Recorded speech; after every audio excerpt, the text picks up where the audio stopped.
Yeah, it's good. You know, I tell you, to have electronic applause, it makes you feel so much better coming into a live show. There is nothing, YouTube. I think YouTube keeps getting harder, doesn't it? I mean, it just keeps. I mean, it really does. I don't think YouTube helps much. I think but who the frick cares, right? Have you guys? I'm sure you guys have felt this. I'm sure you have. So I've been sick all week, right? I'm starting to get over it, but I'm at the coughing stage. And I coughed so much since yesterday. My abs are actually sore. Like I had a overly abundant work, too big of a workout on my abs. Oh, so now when I cough, it hurts like my abs. They hurt so much. Oh, it's just I haven't been sick in like 15 years, so and it makes it worse when you have to come on and quote unquote perform, right? It's one thing recording a video but to come on live, you're like, oh, maybe I should call it off now. No, the show must go on. The show must go on. Damn right. Yeah. We'll fight through it. We'll keep going. Thank you, everyone. Like and subscribe. I don't think I've ever asked anyone to like and subscribe. This is the first time I've ever asked anyone to like and subscribe. So if you like what we're doing, it's kind of like science, entertainment. I'm a screenwriter. Spent 20 years in Hollywood. Oh, well, I guess Los Angeles, not Hollywood. I spent, a few years in Hollywood, right? Because it's an actual city. With a heavy science nerd background, Dungeons and Dragons, I think every nerd, right? Every nerd is different. Everyone who was into science, like I was into Warcraft heavily, but I'm not really into video games because my personality is so damn addictive. Like, do you guys know what I mean? Like, if I start people always tell me all the time, you got to play this game. You got to oh my God, if I start, I smoked for a lot of years, and it was hard enough for me to quit smoking. I've never done drugs, so I'm not right. Like if I grew up in the '60s, I was born in the late '60s, but if I grew up in the '60s, I'd be right up there with I'm right up there with the best of them. LSD, man, 2001: A Space Odyssey, LSD. Did you guys see the stupid streamer awards? Stupidity. I'm not a condescending guy. If you spend any time at a godless universe, I'm not that much of a condescending guy. And if I am, I usually say it with a smile, right? You got to throw some punch. I was a kickboxer too, right? So I don't mind throwing some punches and kicks. But you got to, when you do it with a smile, it's kind of like, you always want the other side to, because if I'm being criticized, just don't be a dick about it, and then let me respond if you'd be so kind, right? So, but the streamer awards, they're for the YouTube. Did you see them? It's like a whole bunch of teenagers getting together and being bratty. If I got nominated, I wouldn't go. Like really. What do you like? You want really? You want me to go hang out with you people? You people. Like I'm better. Maybe I'm not better. Maybe that's my problem. Maybe I'm just still a cut below. I'm not saying I'm better than anyone, but holy, what a shit show. I tell you, man. That is just, I don't know. Maybe it's my age. Is it my age? Could be. I don't know. But anyway, if you ever you don't even have to watch the streamer awards. There's nothing to see here, folks. Nothing to see here. It's 2 weeks till Christmas. It's 2 weeks till Christmas. Today, it's December 11th. 2 weeks, it's Christmas Day. I got my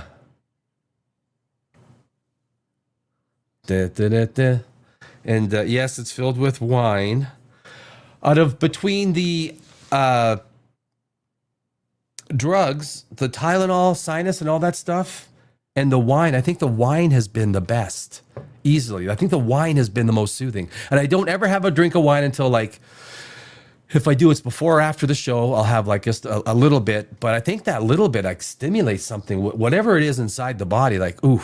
Today, my friends, I'm starting a whole new segment Almost every day, I'm going to have like a spotlight on a philosopher, on a scientist. It could even be a great actor, someone who has had a profound influence on society, one way or the other. And today, it's freaking Carl Sagan. Yeah, Carl effing Sagan. You know, I realized, yeah, Carl Sagan is the GOAT. Like, right? Carl Sagan is the GOAT. I realized I got some information. I also have some young people that watch the show. And I realized I got to be careful with my language. Like, you know, like 12-year, a couple of 12-year-olds like talking about that's like, holy. Now I can't cuss till later in the show when they're in bed. Something like that. But anyway, Carl Sagan, guys. Carl Sagan was one of those guys that influenced me. I was born in 67, right? And grew up basically in the science era where you had everything from Dune to Star Wars. You had 2001: A Space Odyssey. We had the moon landings.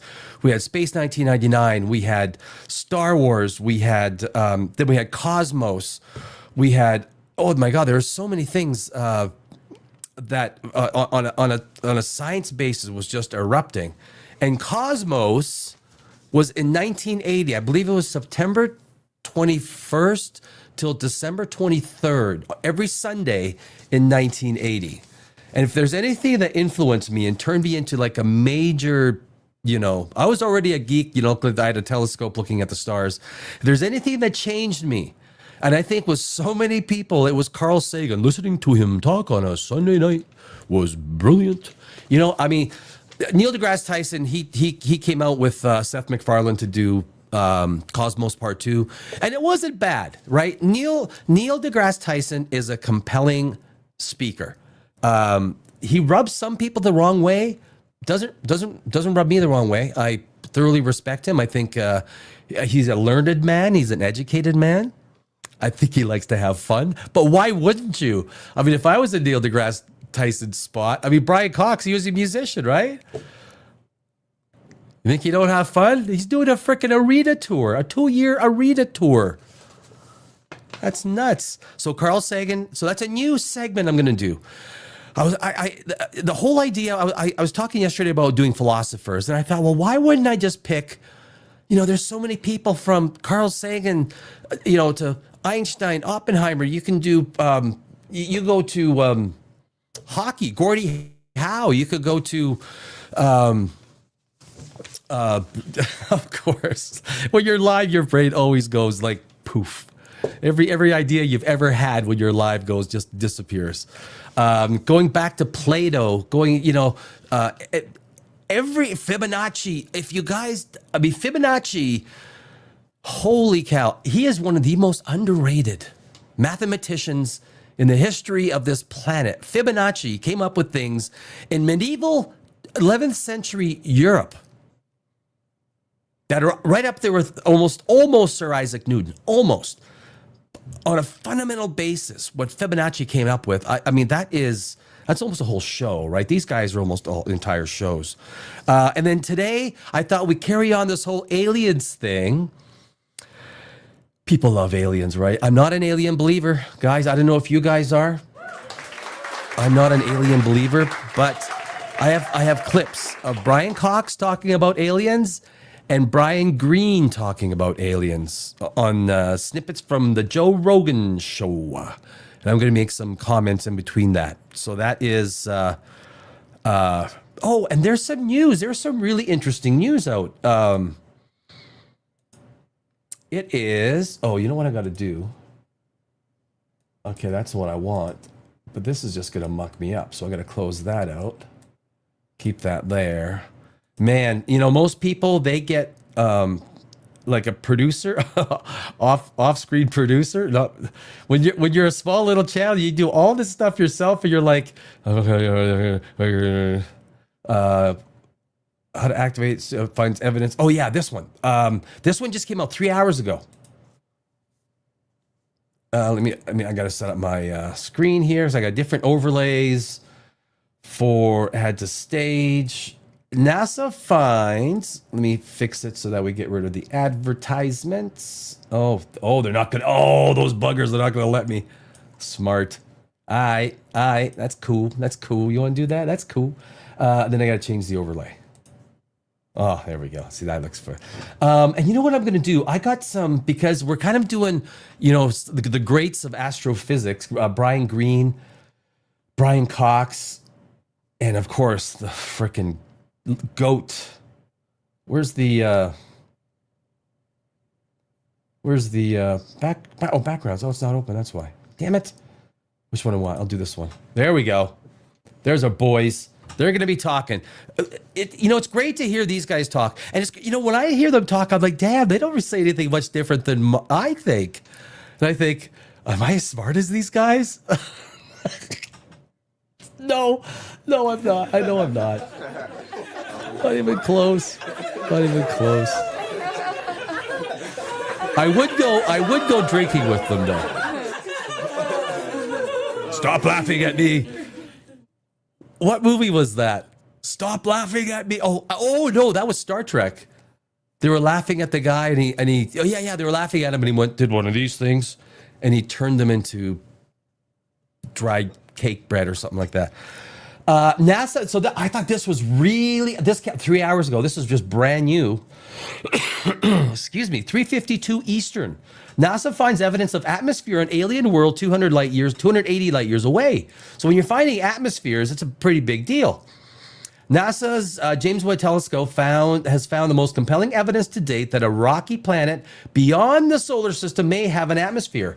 Although it's not Earth-like, a planet called TOI-561b, about 280 light years from our solar system, appears to be a lava-covered world shrouded in thick layers of gases. So it's almost like a pseudo-Venus. I mean, exoplanets would be one of the most amazing, coolest things to visit. It was thought to be small and too hot to retain an atmosphere, and as intense radiation from its host star was expected to strip it away. Our observation suggested it is surrounded by a relatively thick blanket of gas, upending conventional wisdom about ultra short period planets, said Nicole Wallach, a Carnegie Science, yada, yada, yada. The surprising observation came from the James Webb Space Telescope data on surface, blah, blah, where a year lasts only 11 hours because it orbits so close to its star. I guess Reed Richards isn't going to teleport us over there, is he? No. But when you find atmosphere, it's kind of a cool thing, right? Because yes, I mean, Mars has a 1% atmosphere of Earth. Venus has got a poisonous atmosphere. I mean, could you imagine being on the surface of Venus? Right? I mean, being on the surface, you wouldn't survive half a second. You'd be crushed and burned to a crisp. But whatever evolutionary track that Venus took, there was a chance that planet could have been an Earth-like planet. A chance. And of course, Mars was for a while. Could you imagine a solar system where we have another planet that is blue and green, that is a blue marble like ours? It would change our entire perception of the universe, right? Even if there's no life, or the life that was on there was just muck. If it was just muck, it was just single cell, simple life.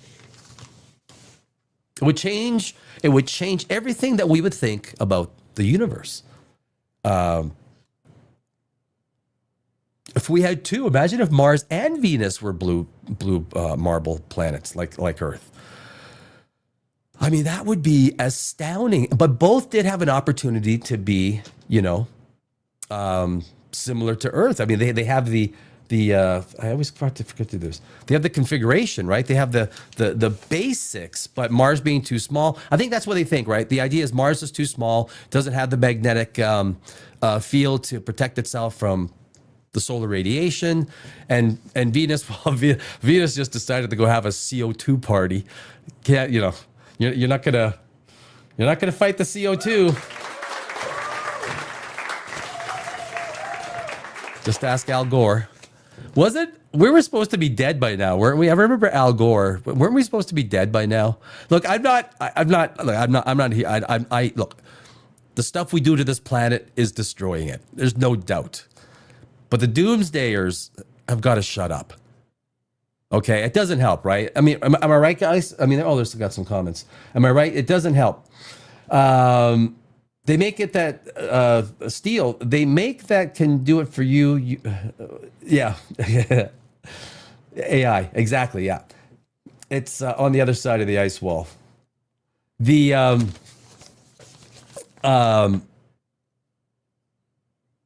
what was I saying? Why do I just the worst? That's the worst thing about having a cold.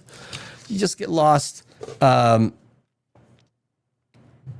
Yeah, damn. I always find my way back.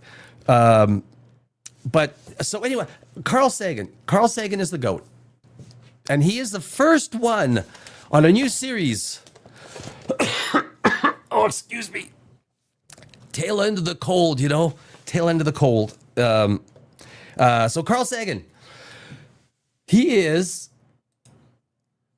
I know. Okay, PDF. Oh my God, it's not going to work again. Or is it? There we go. I'll do it this way. Okay, that'll work. So Carl Sagan. If you got, I think everybody knows Carl Sagan, and don't worry, I got the perfect backdrop. Oh, yeah, I didn't do one for the mobile side. So if you're watching mobile, my apologies. I do have one for the desktop size. I didn't have enough time. I was like an hour before showtime. I said, I might as well do some, some backdrops to make it look good. Merry Christmas, my friends. Merry Christmas. Merry Christmas. I will be live on Christmas Day. I hope I can do it. 8 hours on Christmas Day. So if you're not doing anything, you're just going to be, talking, having fun, shooting the poop, make some comments, reply to some comments. And then Christmas Eve, I'm going to be on for 4 hours. So you guys can, if you're not doing anything, come say hi. I would certainly appreciate it. So Carl Sagan. So here's a little bit about Carl Sagan in 10 points. So this spotlight, it's a legend spotlight. I think that's what I'm going to call it. I'm going to create some graphics and everything. But this legend spotlight is all about taking one person from history, an important person from history that has had some sort of an impact that we can learn 10 important points from. And Carl Sagan, I had some philosophers, Diogenes, Parmenides, Spinoza. I had them ready to go, but I thought, you know what? I think I got to make this thing bigger. So I'm going to start this whole thing off with the great Carl Sagan. So the Carl Sagan, the first legend in our spotlight. Let me set this thing up. There we go. Get the backdrops going. It's going. There we go. Hey, there. So Carl Sagan, he is. No, you can. That's standing ovation for Carl Sagan. That's for sure. There's he's inspired so many people, right? And I'm one of them. I know with Neil deGrasse Tyson, I think he took on Neil deGrasse Tyson. Tyson is like a little protege. And I think so many people, his TV show Cosmos inspired so many people. And then after that, he brought science and astronomy to people that allowed them to participate in astronomy. That for so long, it was like this idea that, well, only these smart people with degrees go do that. No, right? I mean, the great thing about science and astronomy, and it even goes into science fiction, like, movies and as a screenwriter, screenwriting, science fiction, Star Wars, all that stuff is just as important as science fact, because that's what inspires us. There is an entire ecosystem of science fact fiction, even fantasy, right? That all sort of boils into it. And Carl Sagan is a pioneer. And so anyway, this is the first guy in our Legend Spotlight series.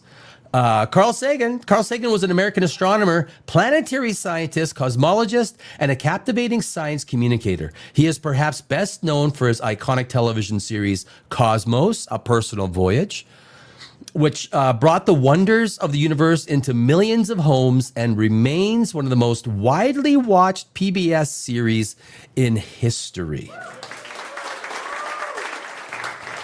And of course, we lost him to cancer. Unfortunately, lost him to cancer. Sagan transformed complex scientific concepts into poetic narratives, inspiring a generation to look up at the sky, or look up at the night sky with curiosity, advocate for the search for extraterrestrial life, and grapple with humanity's fragile place within the vast, indifferent cosmos.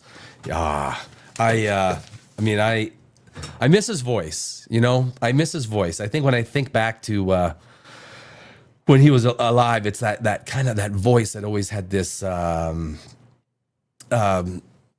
poetic, I guess, like they say, a poetic voice.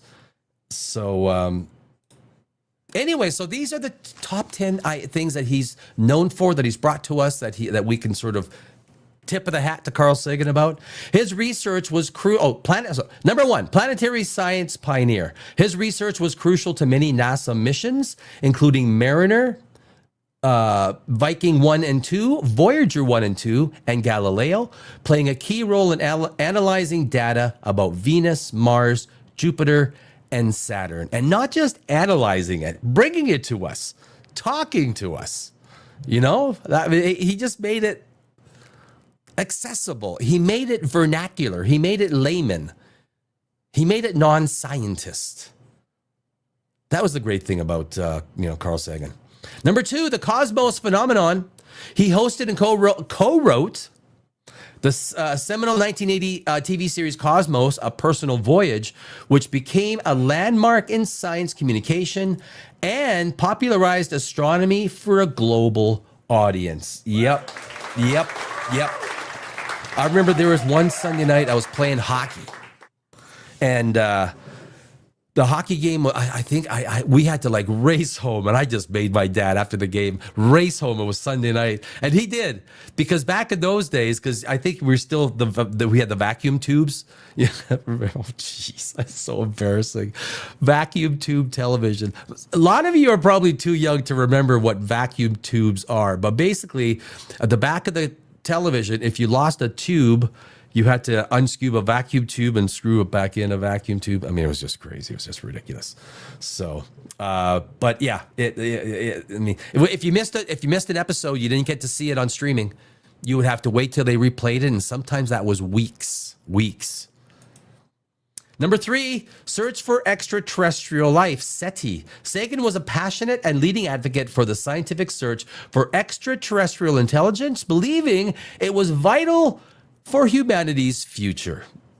And I would not disagree. I think we're going to hear from Brian Cox and Brian Greene right after this, that the idea of alien life, and I just released a video today about the Fermi paradox, the top 10 reasons, I don't know if the top 10 but the 10 most prolific reasons about the Fermi paradox, why we're not seeing aliens.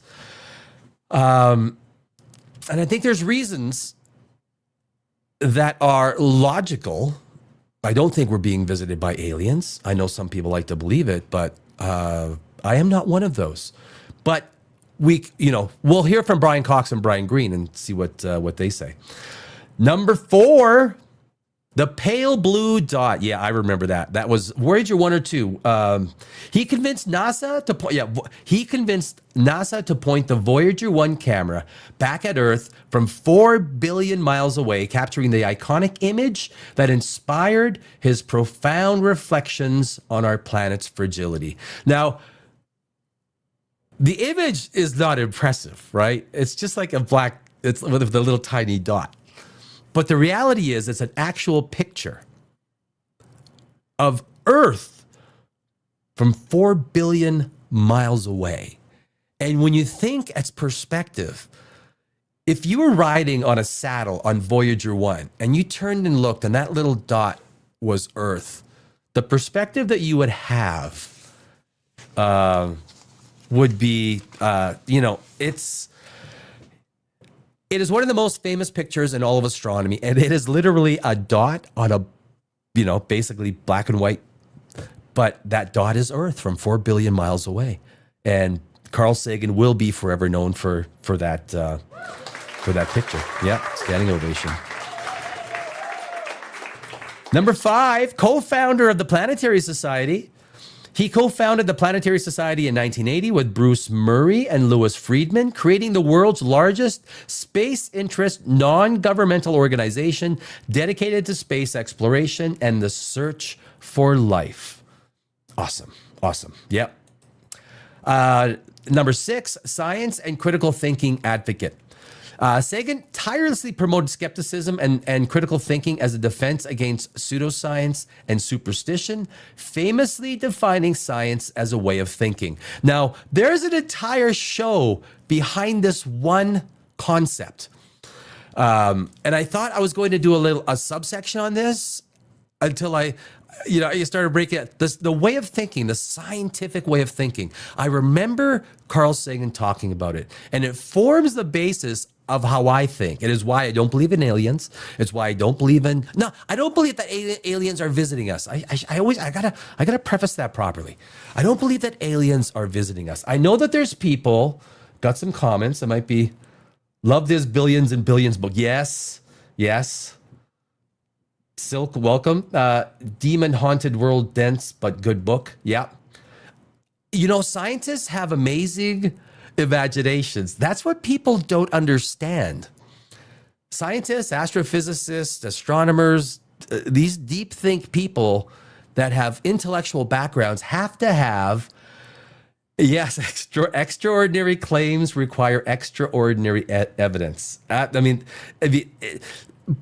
for Einstein to come up with what he did, he had to have a mind so imaginative. You need to go into concepts in layers within your mind. And I was actually doing Einstein. Obviously, Einstein's going to be one of the legends in the spotlight.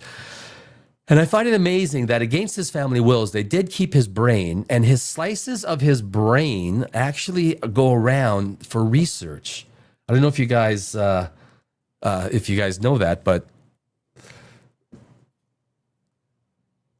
I mean, I'm not sure how I feel about that. I'm kind of left speechless. Silk, steel. Like, what is that? I mean, to think if I left and they I guess if they kept my brain because they thought it was worthy and they divvied up slices of my brain for research. I mean, it's just a pack of neurons. For whatever reason, it has worked quite well, right? You can go to guys like even Oppenheimer, right? I mean, there's countless of geniuses. I guess we don't have access to their brains. I guess that's the big difference, right? So, number 7, nuclear winter theorist. He was one of the first to research and publicize the potentially catastrophic long-term climate effects of a global nuclear war, a concept known as nuclear winter, which influenced global arms policy. Well, yeah, and I think anything that goes nuclear, it's going to be, nuclear. It's a super duper winter. I think that the way the world is set up, one nuke goes and the whole lot of them goes. I mean, it's a sad state of affairs, obviously. But we'd like to think, here on a godless universe, we'd like to think that science is the only superpower we have. We prove it. Science is capable of destroying worlds. Science is the only medium that, I'm just finishing up a video on cryosleep. And I mean, it really looks like the barriers to cryosleep, there's just no way. There's no way. It looks like biology is not made for cryosleep, given the structure of our bodies, water, the requirement for AI to tend over us, muscle atrophy. If you go to sleep for 5 years, you got no muscles. You're gonna spend 8 weeks just getting out of bed, right? Trying to get those muscles back. Oh, excuse me. That's every time I cough, it hurts with this cold. So But the nuclear winter, I think, yeah, Carl Sagan put things in perspective, right? The ascent of man. You're damn right, Silky Den. So, yeah. So we have number 8, Carl Sagan, the first legend spotlight here on Godless Universe. And there could be no better first. Carl Sagan is the GOAT. The Voyager gold record of, right? The Voyager gold record. Hey, give me a applause there. Carl needs some recognition here. He chaired the committee that created the gold record, a message and time capsule of Earth's sounds, music, and images carried aboard Voyager 1 and 2 spacecraft into interstellar space. But here's the crazy thing. I mentioned it on yesterday's show. It's not really, it's like 38,000 miles per hour, right? Is it fast? Yeah, that's fast, right? On a relative basis, you do that on Earth. Well, you can. You'd burn up in a ball of fire. But if we ever get to like 0.1, 10% of the speed of light, we can fly out there, retrieve it pretty fast. Well, I don't know about pretty fast, but relatively a lot faster than it's taken to get out there, and then bring it back if we so chose. It's not like it's getting away from us really quickly, right? Excuse me. 2026 is going to be 1 light year day away. Someday in 2026, 1 light year day away. Which actually makes, I did the math, it works out to about 18,000 years for 1 light year, which based on the speed of Voyager would take, I think, it was about 70,000 years to get to Proxima Centauri, right? Can you imagine 70,000 years? 70,000 years to get to Proxima Centauri. Guy, you think of these numbers, the universe is too vast. It's like it has been made. Nature has made the universe so that we cannot meet other intelligent life. It feels that way. Number 8, prolific author. He wrote numerous best-selling books, including The Dragons of Eden, which won a Pulitzer Prize. I was going to say Pulitzer Surprise. No. Pulitzer Prize. Contact, the movie was great. Do you guys like the movie? I liked the movie. I thought, what's her name? It was Matthew McConaughey's first movie that was kind of put him kind of there. And was it Helen Hunt, right? I think it was Helen Hunt, right? The way they did it, I think, was masterful. It kept you thinking, kept you wondering, didn't give you answers, but it gave you some conclusions, if that's the right way to put it. And Pale Blue Dot. Of course. Number 9, a poet of the cosmos, Carl Sagan. I still watch old videos of Carl. Soothing, inspirational. Sagan possessed a rare ability to blend rigorous scientific knowledge with poetic philosophical language, making the universe accessible and deeply meaningful to a vast audience. He brought the universe to the vernacular. He brought it to the layperson, to the people sitting in their living rooms, and they decided that learning about the universe 1 night a week was more important than Hawaii. What was the Hawaii Five-0? What was big back then? Hawaii Five-0 and Starsky and Hutch. What else was big back then? I don't remember. That was a long time ago. Don't Stop Believin', Journey, that came out in 79. Don't stop. Yeah, I mean, there's some good, it was a good time. It was a good time. A lot less complicated than today. Am I right? Because today, guys, I like to think that I want to get deeper on some of the things that complicate our lives, because a lot of it is the burgeoning technology that is, we can't keep up with it. The human mind cannot keep up. I would love to have known what Carl Sagan would think of this AI. I think he would have some words of wisdom that would soothe, but would also inspire, intrigue, and maybe set the right bells off, perhaps. But, and then, that was number 10. So yeah, that is Carl Sagan. He is the first Legend Spotlight here on the Godless Universe. I might do one every single day. I might. Oh, excuse me. I'm sure I have a few years worth of high-profile people. I mean, Sir Isaac Newton is. That's a whole other story. This is Carl Sagan's day. I mean, if any of you, I don't know if any of you have been so touched. You know, that's the thing about. I don't even know if nerd culture is the right way to put it. Because it almost has, like, I think maybe it now has a positive connotation. At one time, it had a negative connotation. Nerd culture, to me, it is a superior way of thinking culture because we drown ourselves. For me, it was Dungeons and Dragons. It was fantasy. It was, sci-fi. It was the stars, the planets, astronomy. And for other people, it's comic books, right? And they're into their Doctor Who. They're into their, the same thing. They overlap into Star Trek. But everyone kind of has their own, that whole, but it's characterized by an understanding that there's important things. There's important things to this world and universe. And you know what it is? It's Carl Sagan's scientific way of thinking. If you apply the scientific way of thinking, you start to bring reason to everything. You eliminate superstition. You eliminate these things out of your life. That becomes science can bring simplicity to almost everything because you're bringing into the balance what's real. Those things that are manifest themselves. And that's actually the whole idea behind, that's why I named the channel Godless Universe. It actually has nothing to do really about God or religion. It has nothing to do with religion. It's about explaining the world with science, with real stuff. Let's not use the supernatural. And even if you are religious, I don't care.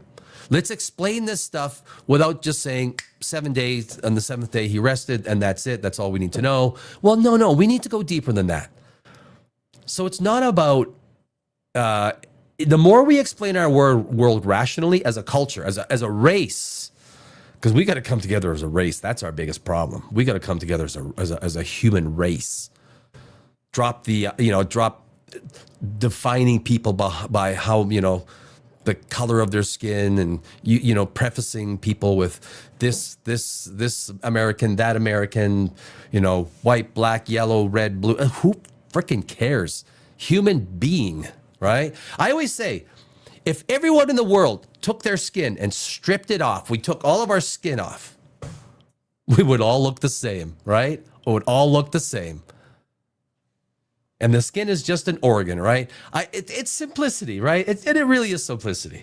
But anyway, I digress. Let us move on. Oh, my mouse is being so. Aliens, guys, aliens. I know that, oh my God, aliens. Yeah. We're going to have to put those guys on. And we're going to have to. So aliens, yesterday, it was, so the age of disclosure has sparked a lot of things. I am not someone who believes in aliens. If anyone has watched the show for any amount of time, look, there's no way. I would just, one of the biggest reasons it's if you have these aliens, they fly across the universe. They use warp speed. They use FTL. Are they using wormholes? If you have to use something, not just 80% the speed of light. They're using something that is absolutely monstrous. They are bending space-time. But they hit our atmosphere and they can't freaking fly a saucer. They have more crashes within our atmosphere, but yet they can fly. Jesus Christ.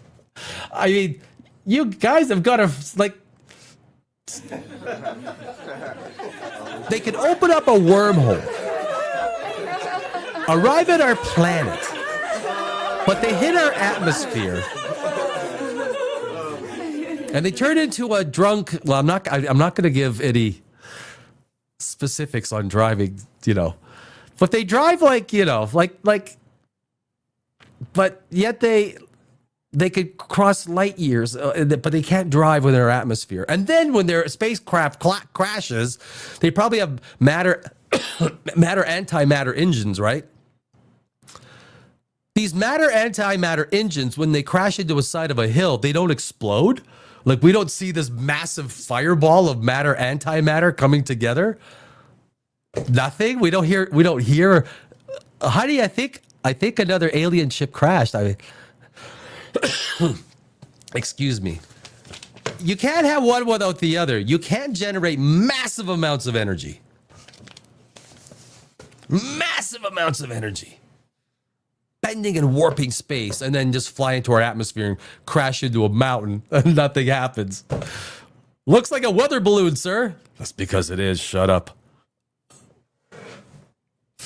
And the age of discovery, or age of disclosure, I'm sorry.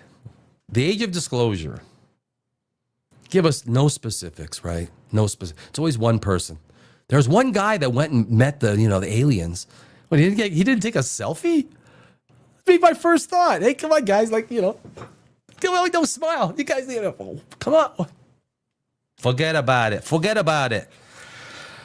Okay, let's get into this. Who do you want to do first? Brian Cox or Brian... Oh, that hurt. I look like Tim Waltz?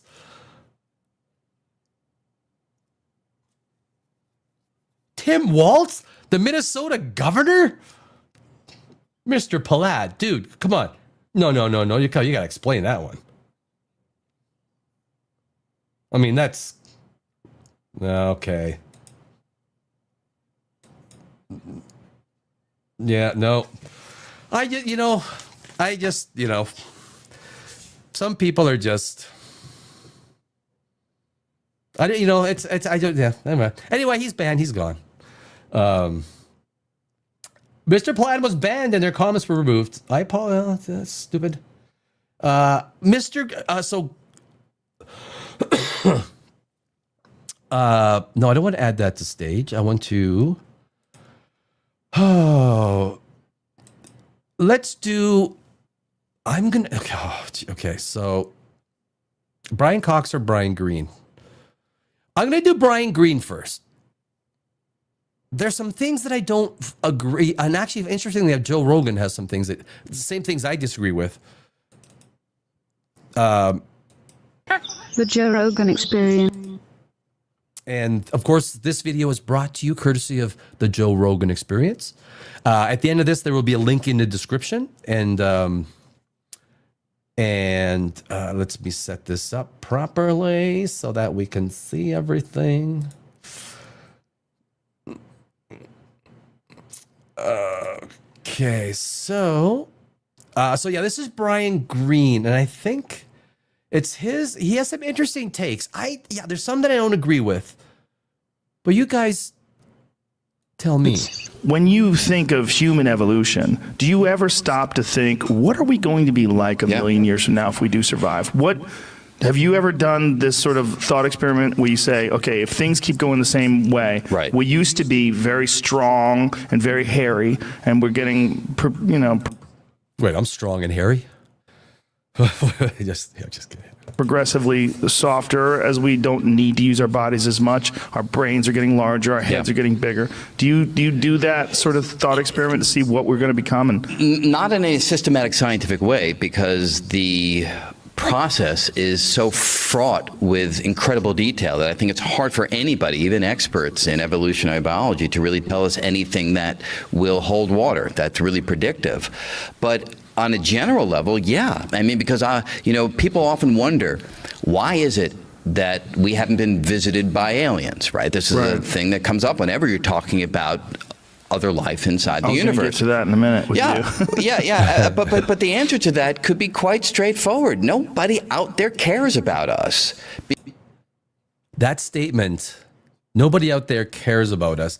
I'm quite surprised Brian Greene said that. I mean, that's kind of like, what? And Joe Rogan, I mean, to Joe Rogan's credit, it's why he's a good podcaster. He thinks quick on his feet, and he asks the questions or makes the statements that probably a lot of us are thinking.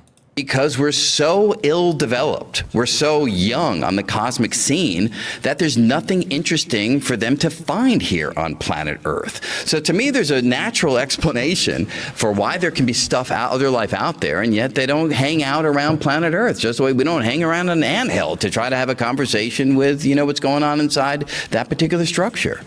But even from just all the exoplanets that we see, the thousands that we've cataloged, it's like, wait a sec, this freaking Earth planet's kind of cool. But Joe Rogan takes it. I buy that argument the least. You do, really? Yeah, okay. Because we're interested in butterflies.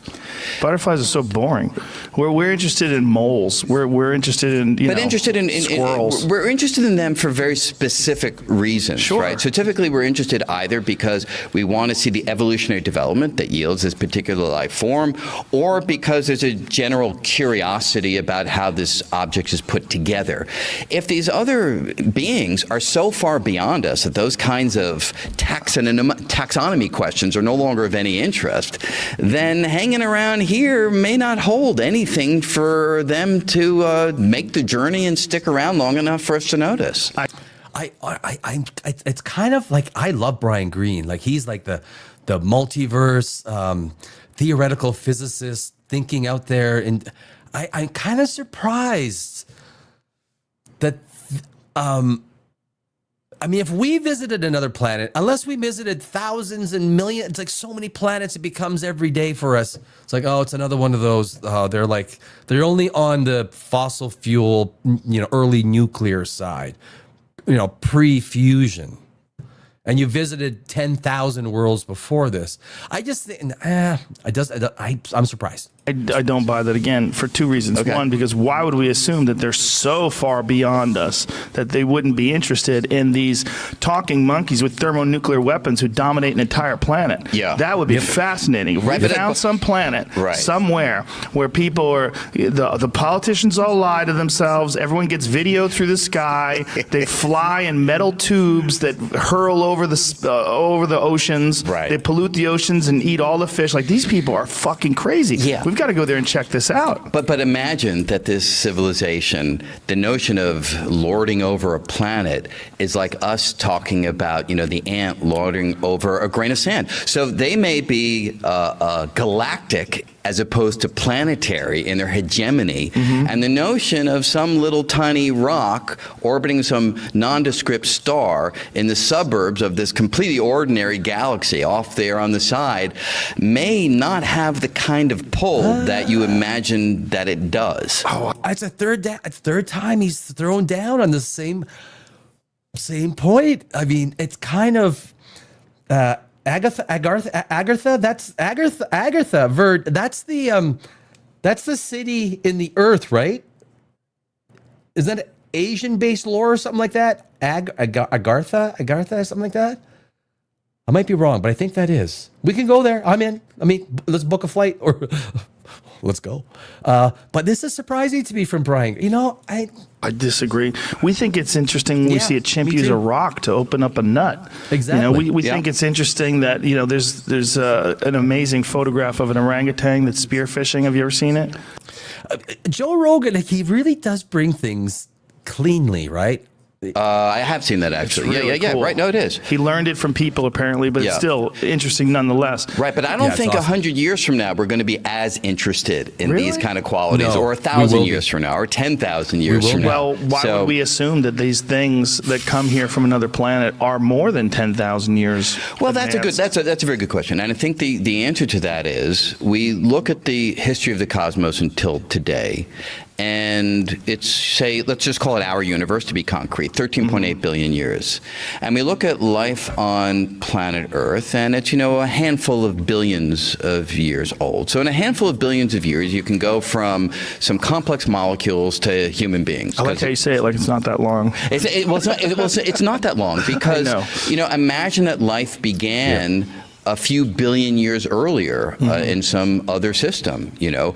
Stars and galaxies, they were starting up, a billion years after the Big Bang. So it could be that life in other worlds has a head start on us by a few billion years. And we know what can happen in a few billion years. It can take us from single cell to us. Sure. And you can imagine from a few billion years from now into the future, it could be radically different. So to say it's 10,000 years ahead of us, that to me would be the unexplained coincidence. How unlikely that they started and we started within 10,000 years in the span of billions of years. That seems unlikely to me. But could you guys imagine going to another blue planet like Earth? And imagine an ecosystem as big as Earth's, except all the animals, all the insects, or maybe there's different types of insects. Maybe there's 12-legged creatures, little thingies, something totally different. Could you imagine the wonder? You could stay there your entire life. Obviously, you'd be terrified because you don't know which little bug's going to bite you and kill you or whatever it is. But the magnificence of 10 million species, 16 million, how many species are on the Earth?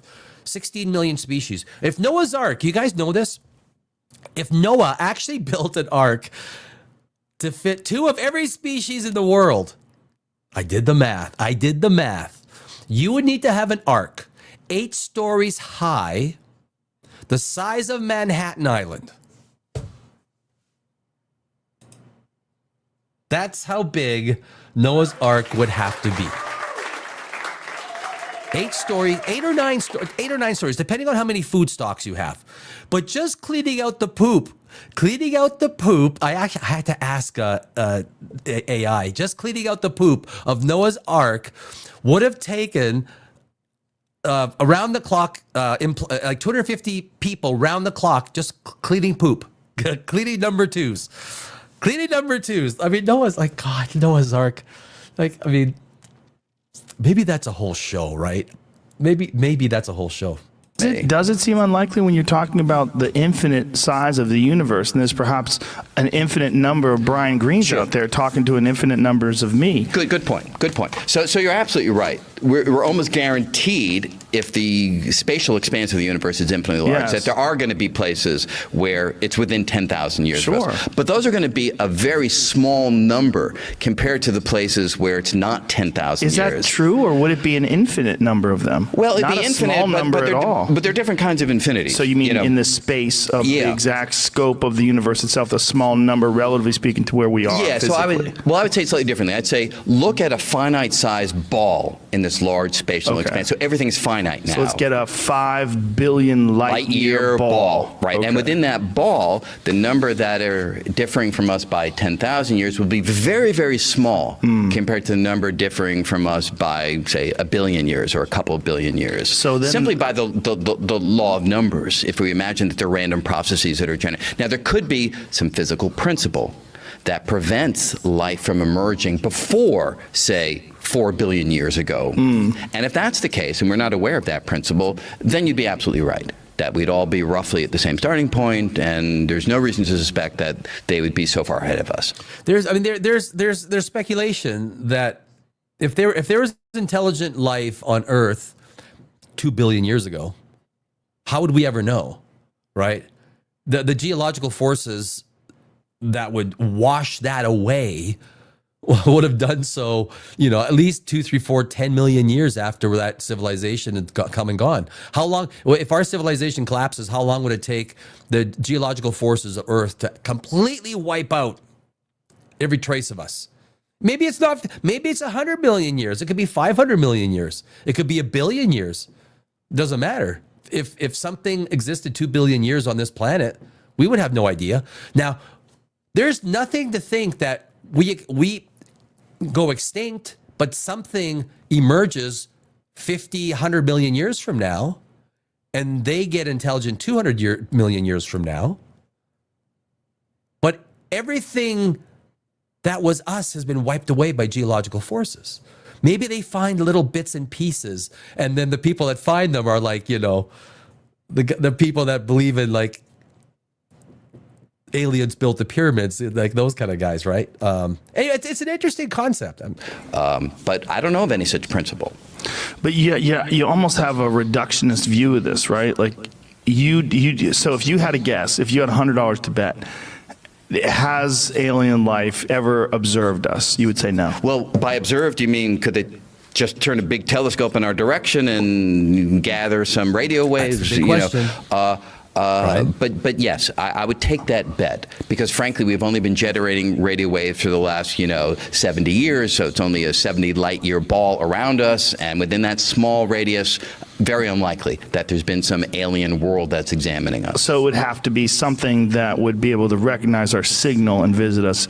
Right. But don't we look at observable planets and solar systems and discover Goldilocks planets? We do. And we examine those planets from vast distances away. Yes. And wouldn't you assume that a life form that is perhaps thousands of years more advanced than us with the exponential increase in technology, I mean, if they ever got to the point where we are, that they would see these Goldilocks planets as well and recognize that Earth is one of them? Yes. However, if they are so far away, they're going to be examining Earth as it was hundreds of thousands or millions or billions of years ago. Right. So if you truly want them to be examining us in the sense of human presence on planet Earth, then it's a much more difficult proposition to imagine that they've actually been doing that. Is it possible there's another way to examine things where you're not hampered by the speed of light?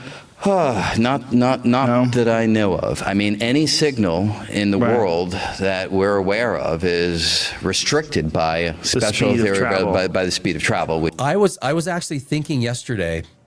I don't know if you guys go into these deep mind, a totally different universe, where the laws of light are instantaneous. Light moves at instantaneous speed. So literally you see the entire universe as it is right now, whether it's 50 billion light years away or 5 light years away. So the ideas of a multiverse where different laws apply, that could happen, right? And Brian Greene is actually an expert in this stuff. But the idea that, because maybe our universe is saddled with this crazy thing that only photons traveling at the speed of light feel instantaneous, because they feel everything instantaneously. They have no time. It's only when you have mass that you have time. Things without mass do not feel time. Only mass feels time, which is really interesting. But maybe there's a universe where everything happens instantaneously and that light travel, I mean, conceptually, it's kind of cool. Which is now look, there's quantum entanglement, which is a strange property of the quantum world in which distant objects can behave as if they are one, and in some sense respond instantaneously to an influence in one location at a distant location, no matter how far apart they are. But that isn't really observing. That's more realizing correlations between physical properties at widely separated locations. But I'm not aware of a means of leveraging that to actually observe what's happening in some distant location, even if you do have quantum entangled particles.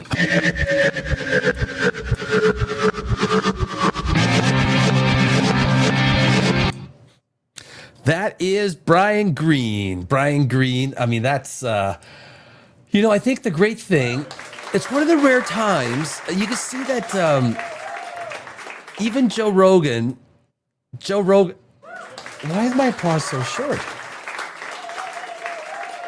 Should be longer than that, huh? They disagreed, right? I mean, I know Joe Rogan is absolutely fascinated with universe and science stuff. So do you know, I wasn't going to mention it again until next year. But I am going, so Joe Rogan, and maybe I shouldn't even do this, but I'm contacting his people. So he's 58 and he's 5'8". I am 58 and I'm about 5'8". I'm a little taller. Call it 5'8". We're both the same height, same age. I was a kickboxer for 8 years. Now he's been MMA for a lot longer, but I thought, you know what? Okay, if I send Joe Rogan, send his people a little message saying, look, it's MMA dude versus a normie, right? I mean, I train it, I get the bag. I'm still kicking and punching. You know, yeah, sure, I'll get my ass kicked. Come on. You know, I would have to have a white towel ready always. And there's no head punches, no body punches. I don't know. I could be something.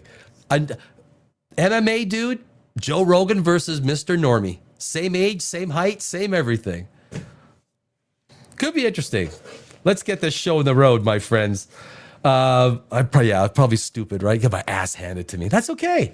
That's okay. I got beat up in the ring a few times. That's what it's all about. One thing I tell you, I saw a lot of people, they get into the ring. The second someone takes a hit to the head, 80% of the people are gone. They don't come back. It is a different world. And these guys, and I was in, kickboxing back in the 80s. These guys at MMA, I mean, you don't fully appreciate the pounding they take until you feel the pounding they take. I feel it, because you think headgear helps you much? No, it doesn't. A little bit. I mean, if Joe Rogan was going to punch me, I'd probably definitely want that headgear on. But so Brian Cox. Oh, Brian. Where'd it go? There he is. Let me add this. UFO came now. Okay. Oh, is this the one? Wait a second. Brian Cox. Oh, I don't think this was the one I wanted to play. Hold on a sec. Video file. Oh, yeah. Okay. Oh, right. Okay. So, yeah, there's two of them. One of them I'm going to save till next week. Do you think that it's... Now, this one is actually from, I think, 4 or 5 years ago. But it's all relevant, right? So it's all evergreen information. I would say if I had a favorite dude, it's got to be Brian Cox. I just like the way he talks. I like the simplicity. He gives a very, way of saying things that is diplomatic yet resonates with the surety, but yet it's, in a way it's diplomatic kind of way. But he is, so a little bit different take on aliens than Brian Greene. Possible? Do you ever entertain the idea that it's possible that we are the only intelligent life in the known universe? I tend to restrict myself to the galaxy. Right. So I do think it's possible that at the moment there's one civilization in the Milky Way. Wow. And that's us. And I think that's important, actually.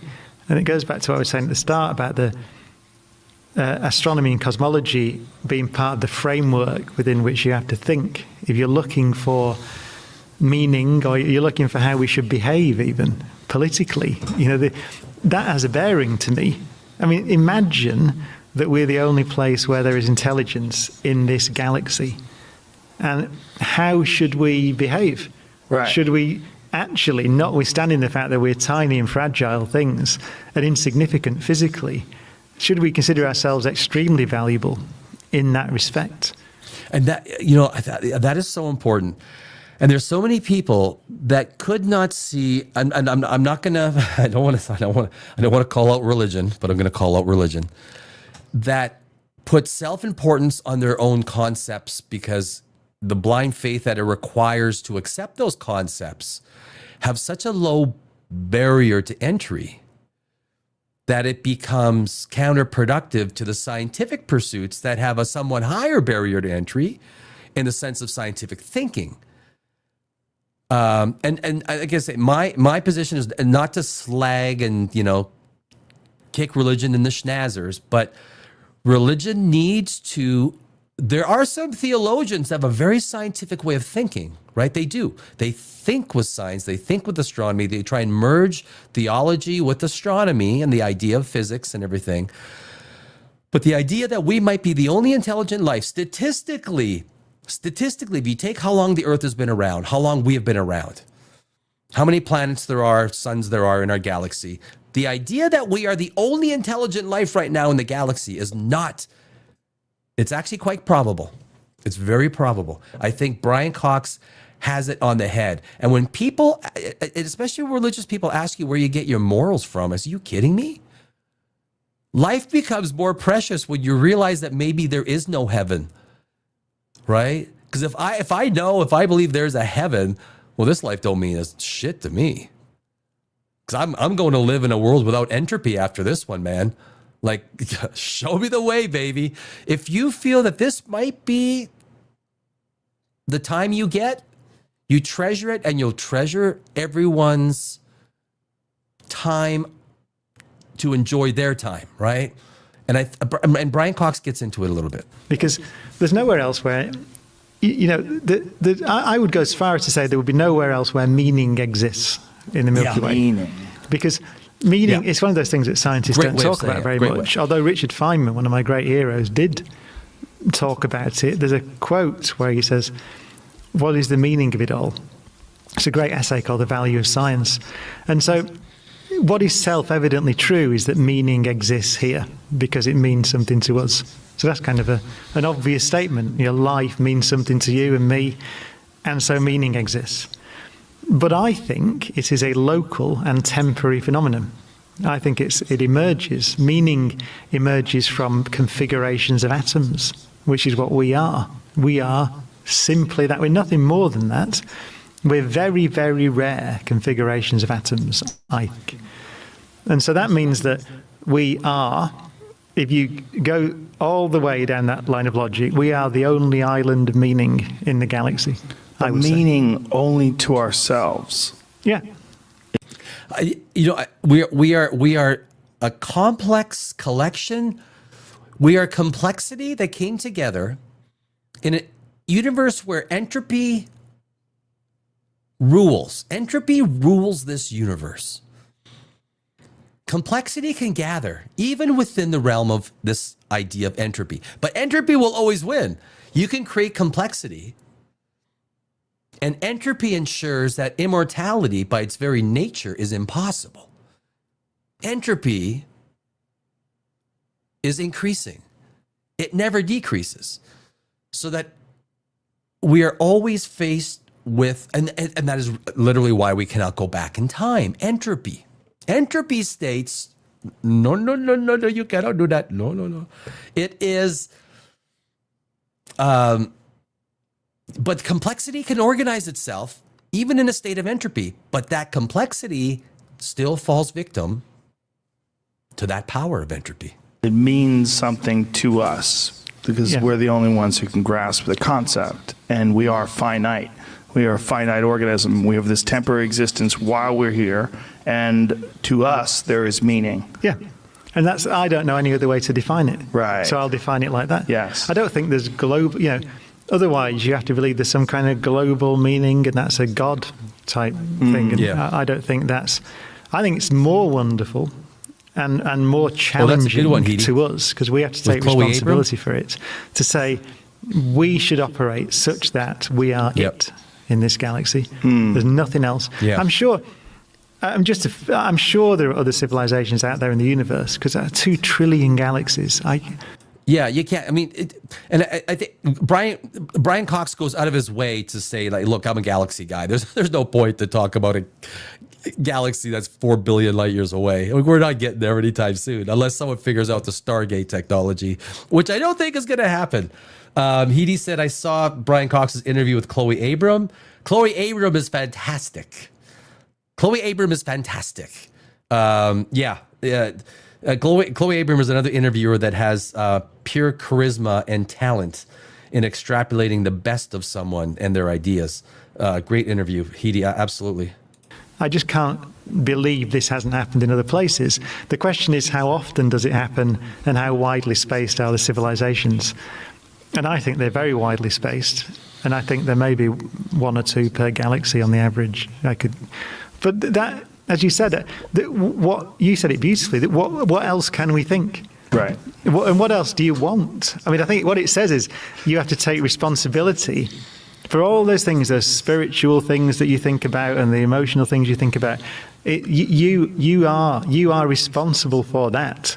You are that, right? That, whatever that is, it exists in you, and it will only exist for a short amount of time.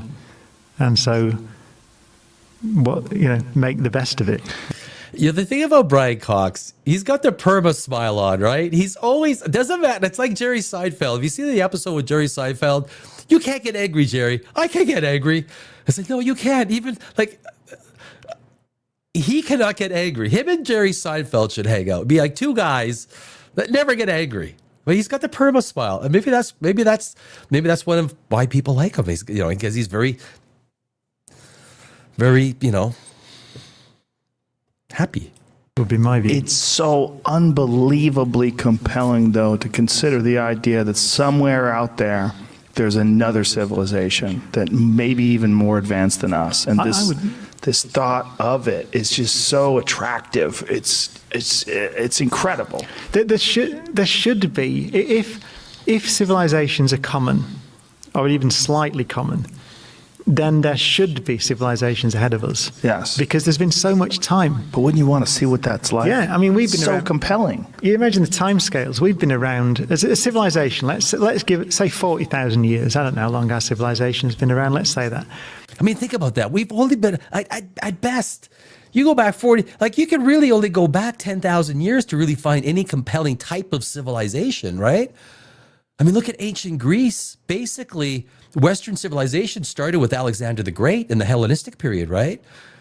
When Alexander did what he did, and then he died, and then his, that all broke into Hellenistic, and then Rome came and basically took Greece, and all of Rome is basically just Italian Greece, right? They took the best that was in Greek culture. What the Greeks couldn't do was unify. The Greeks could never unify. Athens hated Sparta, and all these city-states were always at war with each other. They could never unify until Alexander the Great. And of course, his early death. There's this period between Greece and Rome, which is completely fascinating that no one talks about. And I started a script about 2 or 3 months ago, and I haven't, I mean, it really is quite fascinating. But, yeah, I mean, it's the galaxy is pretty much as old as the universe. It's 13 billion years worth of time. So the idea that there are no civilizations arose, 100 million years ago, 200 million years ago, 1 billion years ago. And imagine what they'd be like if they'd survived. I mean, we've been around, we've had science for, let's say, since Newton or Copernicus, 500 years at most. And look what we've done. We've gone beyond the solar system with Voyager. We've walked on the moon. We're about to go to Mars, I would think. So we're about to begin colonizing our own solar system. So we've done that. I'm going to disagree with his optimism, and here's why. Because we went to the moon in the early 70s, and since then Hollywood has portrayed the progression of human technology and society, like 2001: A Space Odyssey. We're going to Jupiter, and we've developed cryosleep. We've done neither one, not even close. Not even close. Terminator. When was Terminator happening? Does anyone know? Terminator was happening was that 2040? No. Oh my God, I should know this. I think it already happened, right? Didn't Cybernet already take control of the Earth? You take a look at all these time frames. In 50 years, we haven't even been back to the moon. I mean, there has been no reason for us to go specifically. We don't develop anything in space. We develop everything on Earth and we fly it up. There's nothing that's constructed in space. We send up modules and we just snap them together. And we're going to build a starship up there? Excuse me. Bits of my cold left. I don't agree with the human. It's going to take us so much longer than we ever think to develop the technologies. Mars, if Elon thinks we're going to Mars that fast, the first crew will die. They will all die. We don't know what, Mike, 30% gravity on Mars. What does that do to the human body? What happens when the first baby is born on Mars? What happens? Can you even give birth at 30%? It's going to happen. That's what humans do, right? They have sex. This is what we do. I mean, that's until you maybe hit a certain age, that's all you think about. One thing goes wrong on Starship going to Mars, And now you've got a 20-year congressional overview. I don't share his optimism on human progression. It's going to take so much longer. In 500 years. So imagine a million years in the future. If we survive. It's one of the arguments often used to say that there aren't any civilizations out there in the galaxy. It's called the Fermi paradox. Because if you imagine a civilization that's a million years ahead of us, they should have written their presence across the sky by now. You should see them. Right, we would see, right? A million years ahead of us. Imagine us in a million years, and assuming we don't destroy ourselves. Many people are going to say, well, we have warp technology. We'll figure out wormholes. We'll figure out this. We'll figure out that. We don't see anything. Nothing. Opening up a wormhole would be such a massive energy signature. Creating a warp bubble would be a massive energy signature. You couldn't hide it. We don't see anything. We see nothing. We see a sterile universe so far. I mean, you'll see us. If we survive a million years into the future, actually even a few thousand years into the future, we will be exploring the galaxy. We will have spacecraft that are going to other stars. We will be doing it. We will not. No, I think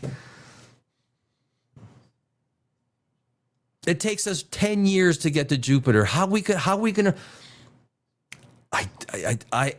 So our signature will become visible, I'm sure, if we last into the medium term. Would we choose to not do that? Here's my thought on that: is uncontacted tribes. Like, do you know about the gentleman who was the missionary who visited North Sentinel Island and was killed by the natives? North Sentinel Island, which is a really unusual place because. Do you guys know about that North Central Island?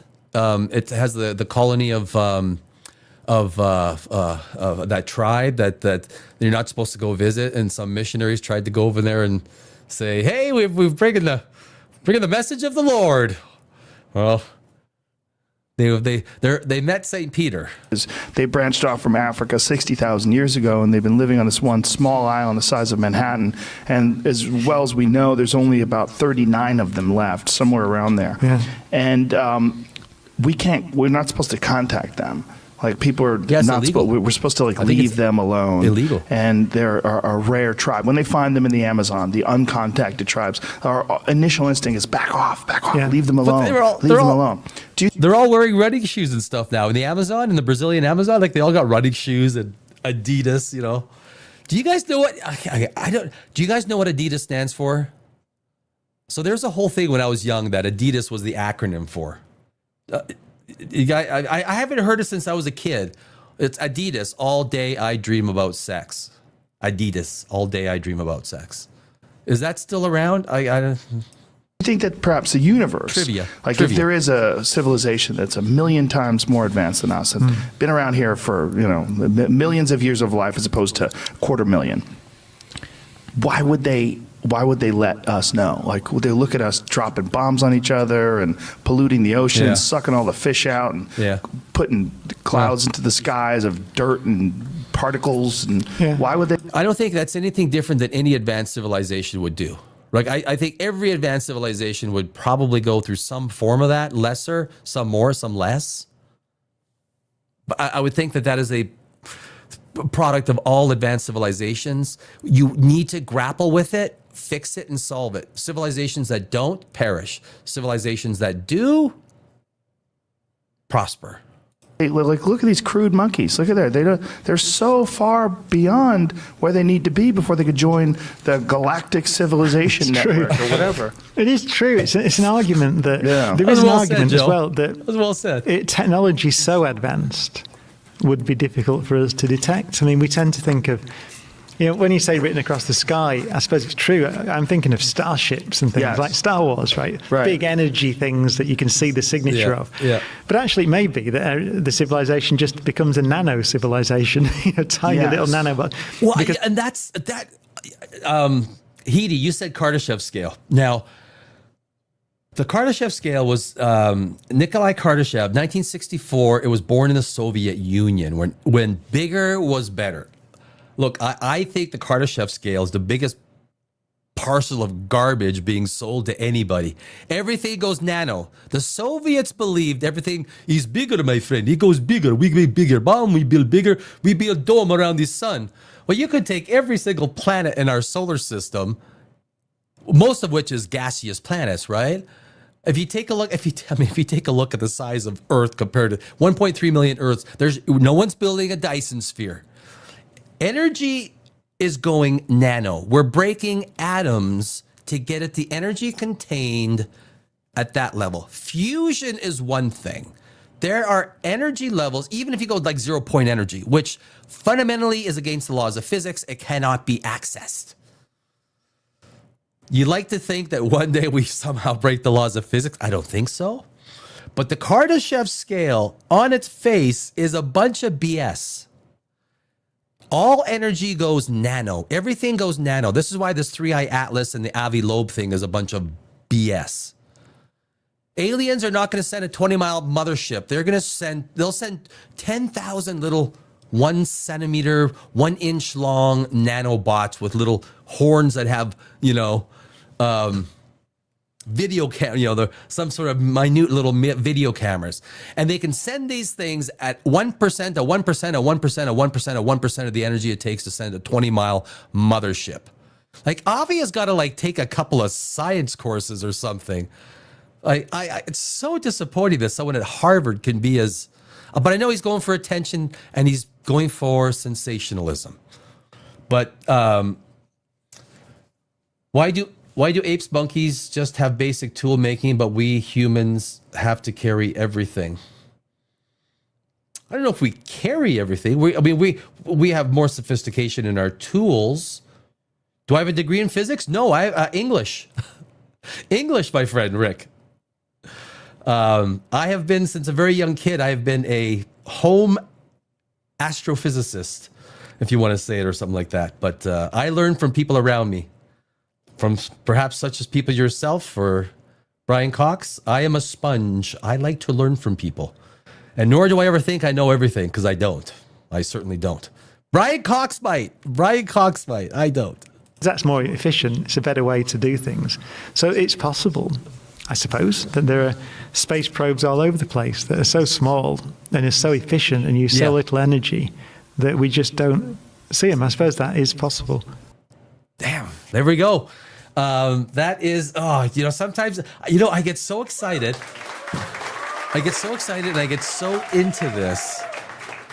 I said that, why did I only do an 8-minute clip? Why didn't I do like a 15-minute clip and kind of get into it deeper?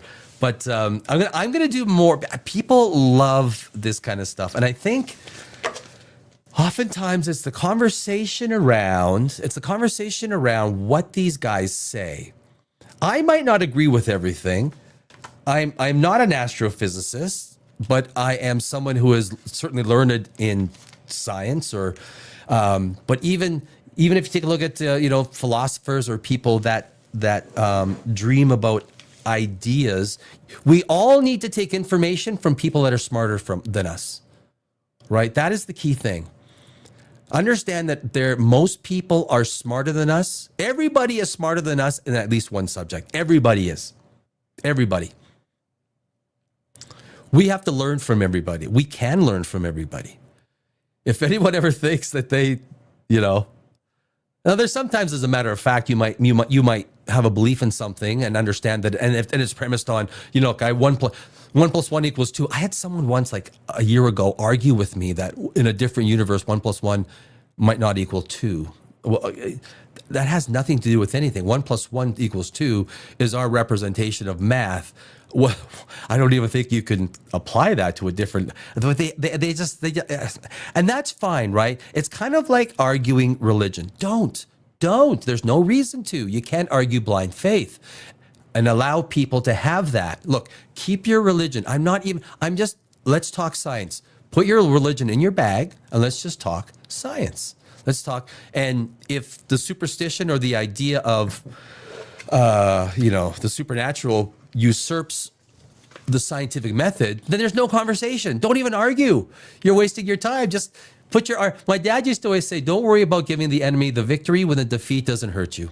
Put your arm around them and say, look, my friend, that's okay. Let's just have a beer. We'll talk about NFL football, and just don't go there. Everyone will be happier for it. I think there is a anger. If you look at our life, I think this is really important, guys, especially as the world becomes more complicated. And I always go back to my father, some of the things that he told me. Anger can breed nothing but negative effects from its causes. When you get angry, it brings out the worst in you. It brings out tribal instincts that are capable of destruction and hurting others. It is the one thing that we need to try. If you can try and sort of approach that anxiety that creates anger, and if you turn it into a smile and just say, look, I'm backing off. You could have your cake and eat it too. I'm backing off. Your day will be so much better. It's hard. And I have always tried, even like I was a kickboxer for 8 years. I loved getting in the ring. I love, getting, but you have to understand that, even in a physical confrontation, there's only negative stuff that happens over and over and over, right? Between countries, between people, between everything. And I think this is what science gives us. Science gives us the application of clear thought. If we could apply that everywhere, the application of clear thought, stressful times, we are then are able to take stressful times. Maybe Christmas is not going to be a good Christmas. Don't worry about it. Don't buy presents for everybody. Don't. Christmas is about just being together. It is. I don't even have family here. I was born in Brno. I came here when I was 9 months old, refugees, and I was a refugee in Vancouver. Parents had nothing but the clothes on their back. Parents couldn't speak English. Dad had a mechanical engineering degree. He was a janitor for 9 years. They were happy. I was happy. So I think those are just things, I don't know, those are things that I've learned. Anger will always give you bad stuff. Always, always, always, always. And I think when you take a look at, you look at the face of Brian Cox, perma smile as he talks about these amazing things about the universe. We're going to do a lot more. Next week, there's some other things, like another Brian Cox video. And actually, it's over Westminster. There's a spaceship hovering. I wouldn't be in the least bit surprised. Yeah, I got that one set up for next week, and a whole bunch of other stuff. But guys, this is a godless universe. Is there any comments? I don't think I got any. Degree in physics? Why does apes monkey gut that? Kardashev scale? I don't know. Yeah, so I don't know if that's my opinion on the Kardashev scale.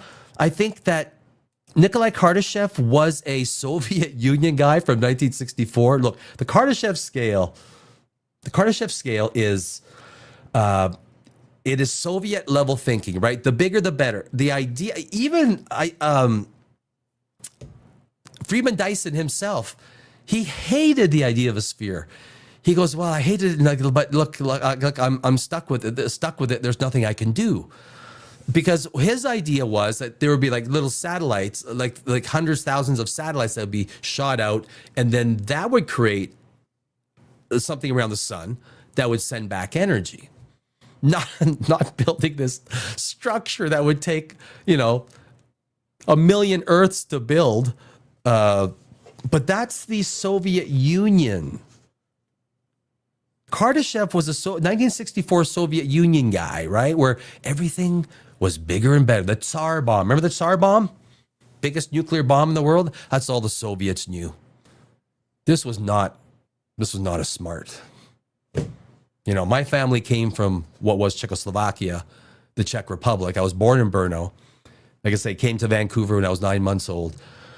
And spent 20 years in Los Angeles. Half my adulthood in America, half my adulthood in Canada.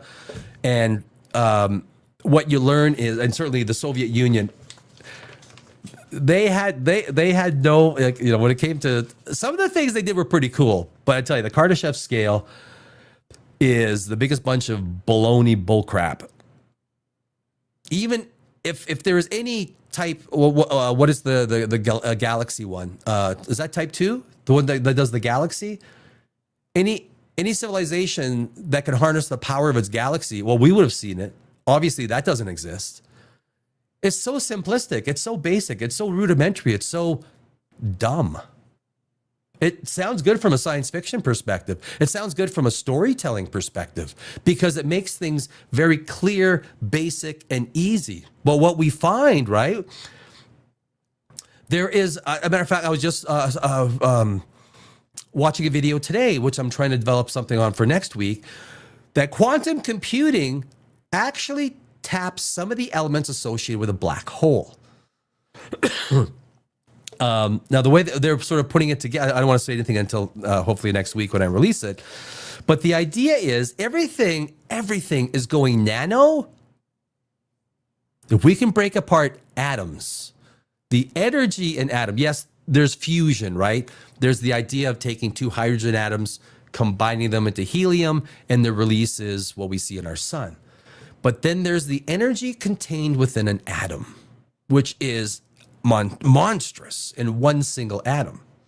Only a tiny fraction of the energy in fusion is ever released.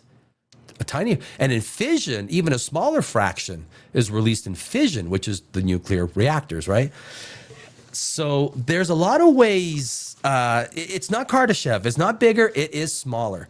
And I am shocked that a guy like Avi Loeb, who was the head of whatever at Harvard, cannot even have the gumption to figure out that maybe that as civilizations become bigger, better, smarter, and better at using energy, they might not have huge amounts of energy, but they're better at using it. They build little tiny nanobots. I mean, that's like the gray goo. I did a video on gray goo. You know, the gray goo thing, right?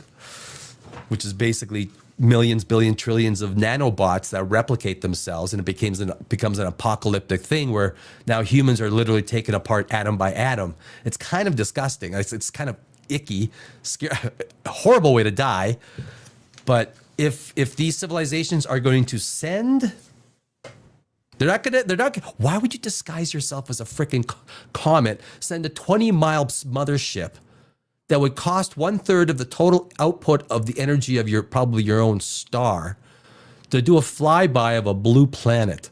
At least you're going to land. You know, you got some alien colonizers. It's like, hey, nanu, ack, ack, ack, ack, ack. I mean, that's Avi. Avi's just, you know what? He never got attention. Then he throws Brian Cox under the bus, and he throws Neil deGrasse Tyson under the bus because he never got any attention. Oh, now he's getting attention. Now there's something with Jupiter. Next week, I'm doing a 3i Atlas Avi Loeb update, so I'm going to do that. But that is the Kardashev scale.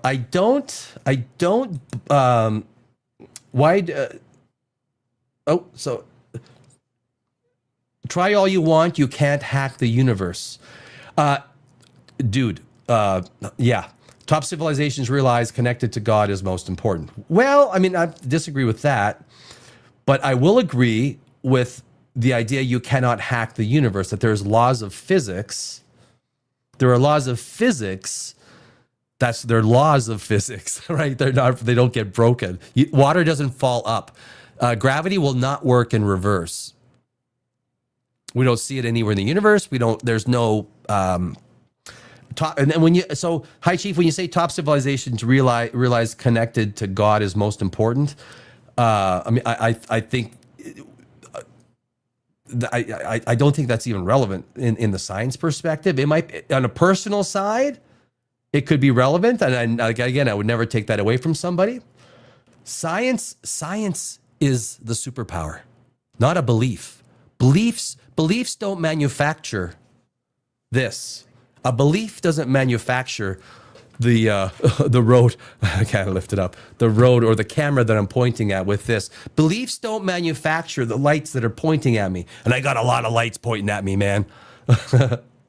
Beliefs don't manufacture cars, automobiles, satellites. Beliefs, science does that. 1 + 1 = 2. People that were so good at physics, science, and science is the only superpower. Only superpower.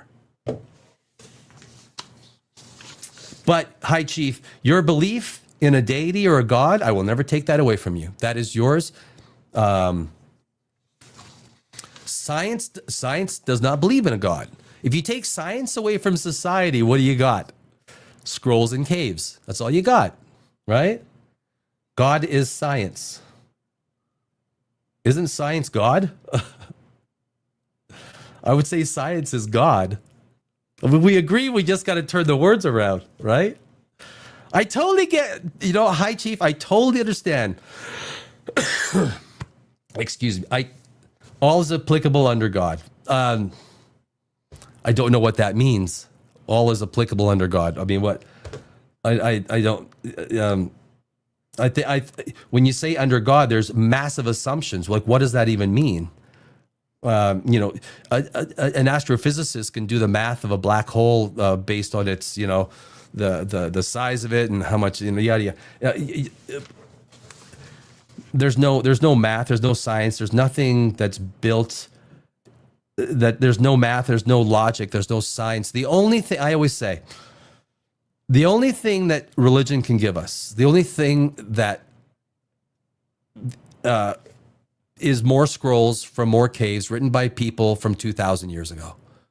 That's all that religion can give us. That's it. So, yeah, okay. I mean, that's okay if you believe that. Every element of existence leads to God. I mean, it doesn't. I mean, how do you start to prove that? But how do you start to prove that? You just can't say it. I mean, it's just saying something doesn't make it real. And if you believe everything that is just said to you, I mean, if you want me to believe what you're saying just from us, you have to believe everything that I'm saying then. You have to use the same level of evidence. I said it because therefore you must believe it. Well, okay, I said it, therefore you must believe it. I mean, at what point in time does that just stop and say, okay, let's do the math. What's the real nitty-gritty under this? Because I'm not saying it's real. You don't have to believe. Okay, you're not saying it's real. You don't have to believe. I use the expression or the idea that 3 pink elephants flying around the corner. I can prove that. I can prove elephants exist. I can paint them pink. I'm 2 out of 3. And I call David Copperfield and I say, buddy, help me make these 3 pink elephants fly. We'll make little angel wings on them and boom, we got our flying elephants. Science doesn't care about, but you believe, and it's almost like the statements that you're saying, you're asking others to believe, or no, I believe you can prove an instance. I believe you can prove an instance. If you can prove God unequivocally, everyone would believe in God. There would be no argument.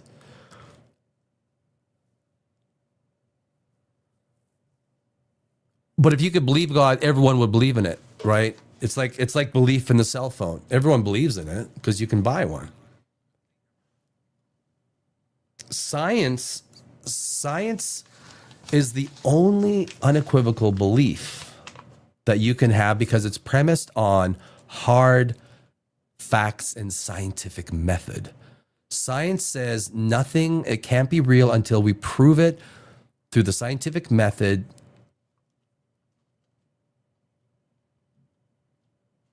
I think it's possible to unequivocally believe in God. And that's fine. If you believe that, I'm not going to take that away from you, right? But science can't work that way. So even if you're going to come into the realm of science, you need to kind of, put your belief, because there's theologians, a very small percentage, that do. It's like Neil deGrasse Tyson. Did you see that? He was on stage. I mean, on the side, High Chief. This was actually kind of funny. And I do respect what you're saying, High Chief. Neil deGrasse Tyson was on stage. He goes, the percentage of scientists that believe in God, he has a marker. He goes, it's 96%. And there's like the crowd goes like this. And he goes, but that's not the confusing thing, or that's not the thing that. What is confusing or what is surprising is the 4%. Yeah, have you seen that video? That was so good. What is surprising is 4%. Dude, like what the? I mean, that was one of Neil deGrasse Tyson's best moments. It was good. So, no, that's cool. Hi, Chief. That's cool. Like I say, I have no beliefs except those that are premised in hard fact. Do you think I don't want to believe in heaven? Who doesn't want to believe in heaven? You pass away and you go to forever land where entropy is at bay, and I live forever with, evangelicals? They must have separate areas, right? I could go to my own separate place or something. I don't have to hang out with the evangelicals, do I? Look, I would love to believe in heaven. I would. It's just it's a belief premised on blind faith, and that's fine.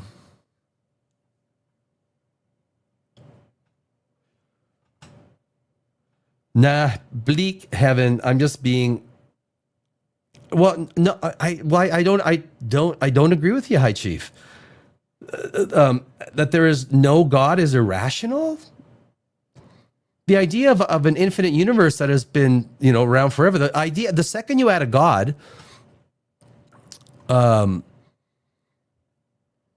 something had to have made the God. If you insist on creation, that something is created, everything has to then have a creator or a create.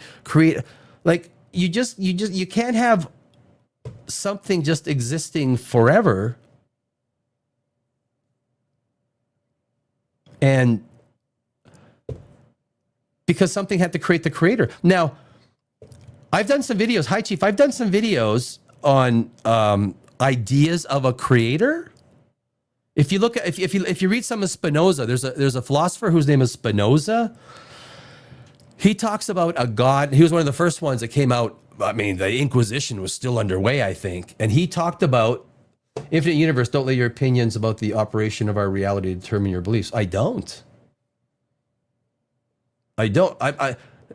My beliefs have a reason for being. I just can't believe in a God without a basis of fact, right? But you're. I mean, this is a realm. The game mechanics of our realm are meaningless. You're talking nebulous kind of stuff, right? I'm not my belief system is predicated on having facts.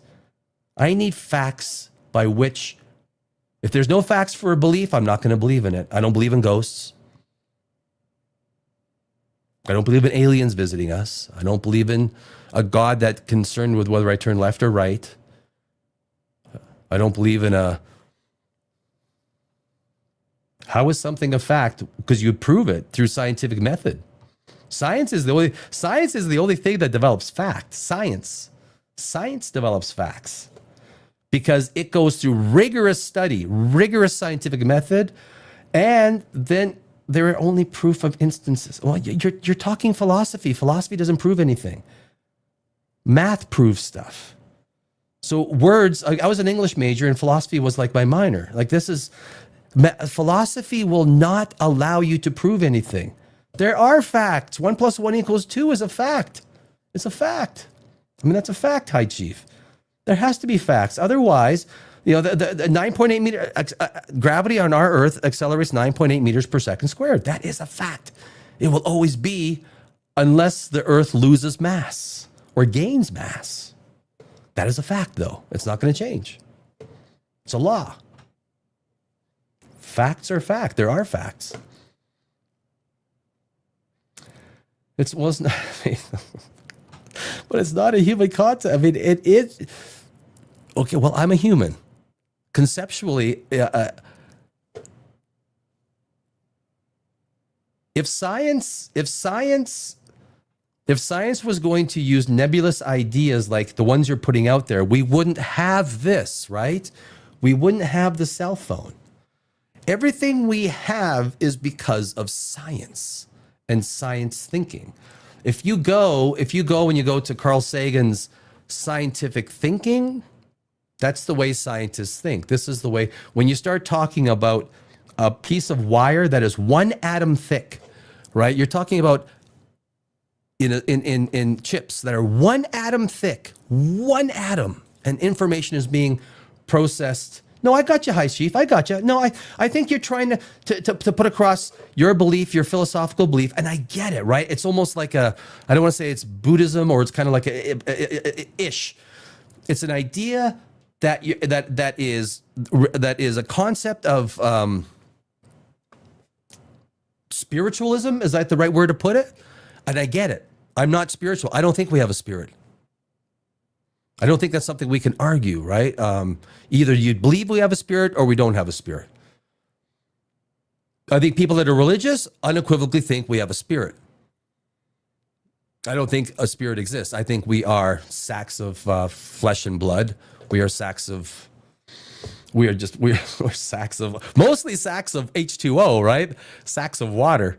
I'm doing a video on cryosleep. You start to realize how beneficial water is to us. But when it comes to cryosleep, water is basically, H2O is the thing that, now they can actually put in cryosleep fetus cells. Fetus cells, they can actually cryosleep. Did you know that? But when the cells reach a certain point of maturity, they cannot cryosleep. God equals conscious, active entity like yourself. That has higher domain and will compare to all other entities in existence. You don't think we can have a spirit? I think we're sacks of meat. There's no spirit. There's nothing. No. And that's okay if you believe in a spirit. I mean, I have spirit in the, not in the literal sense, but I have a spirit based on my personality and based on who I am. I don't believe that, no, life doesn't go on. You better appreciate this life. I'm an agnostic. Hi, Chief. I'm agnostic. I don't believe in... Look, every concept you're talking about is a personal belief, not a belief that can be in any way construed in a scientific way. You can't prove it. You can't put it through a scientific method. You don't think we can have a spirit? Oh, sorry, that's the same one. But I get it. I get it. You know, you're kind of into that existential. I've had a lot of mostly girlfriends that are more into that sort of existential kind of spirit stuff. I usually don't talk religion or this stuff with friends. I normally don't. It never comes up. No reason to. But I usually find I am vehement in my understanding and beliefs because science has taught me that if you allow yourself to be malleable under the idea that the belief of a concept requires less and less and less scientific evidence, then your ability to be swayed with more simple concepts becomes magnified. But if your level of proof is the scientific method, by which I will not believe. The example that I make is I had this one girlfriend. She wouldn't go downstairs into the basement because the meat freezer was down and then into the far corner of the basement. So she wouldn't go down there and get it because she was scared of ghosts. And I told her one day, it's like, why are you not scared that the ghost is going to attack me? If there's a ghost down there, like I'm there. Oh, no, it's not going to attack you because you don't believe. I say, what? Now, ghosts have schools? How do you know that ghosts have schools? You die and then you go to ghost school. It's like, you will not attack anyone who does not believe in you. You got that? You got that? You got that? All of you. All you ghosts. The other thing is, and I think any fighter, MMA guy, I was a kickboxer, first thing I'd say is like, all right, ghost, you want to come kill me? Because when I turn spirit, I will come and kick your freaking ass. I will come and find your ass, and I will spirit slap you. That's what I'll do, mother. I almost said it. I almost said the F-bomb. I will find your spirit butt and I will twist it sideways. One of those, baby. Come and kill me. That's what I say. Oh, you don't think we have it's good luck. There are absolutely not proofs. Everything is theory. Well, I mean, it's not everything is theory. And that's okay if you believe that. If that's nothing I say is going to change your ideology, and that's fine if you believe that. You need infinite instances for absolute proof. Now you have an interesting way of sort of putting the universe together. The biggest thing when we talk about these things is I see I feel that you're trying to convince me of something, and I get what you're saying, and I accept what your philosophy, the way you partition things in the universe is.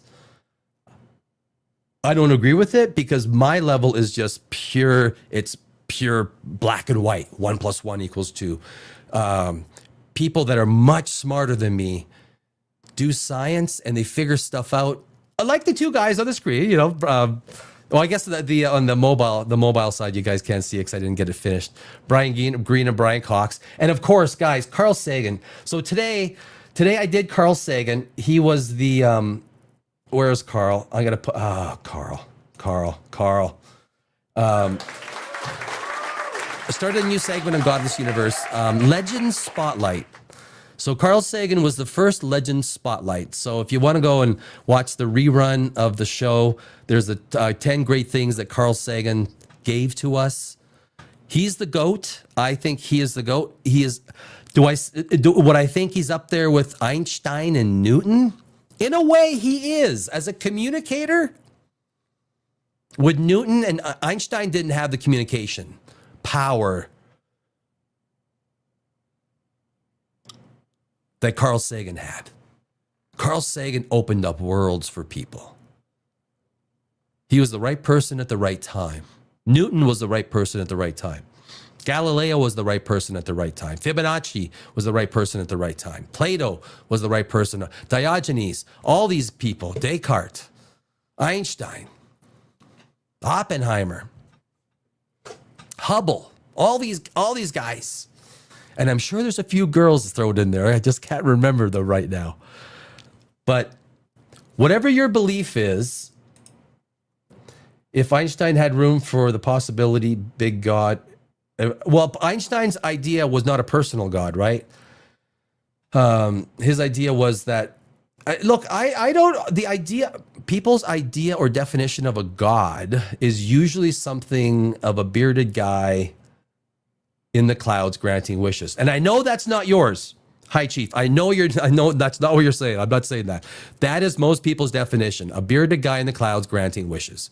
There's no difference between a prayer and a wish. There's no difference. Best wishes, I send my prayers. They're both interchangeable.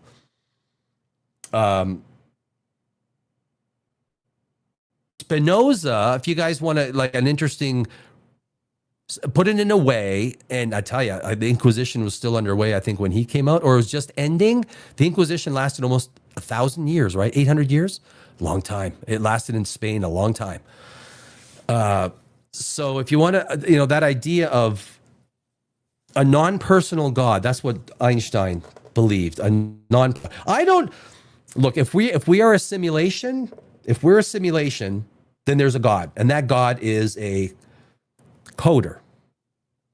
Not in the way that we would think of a coder, but this, because the way the universe works with error correcting codes compared to how video games work, double slit experiment, quantum physics, there are similarities between simulation and reality. It's crazy. If there's a 0.0000001% chance of a simulation, you have to be agnostic. You have to be. That denotes a creator. I've done videos on 10 dimensions that God would be a 10th dimensional being who would look at us, ants to a shoe, the ants would be super advanced.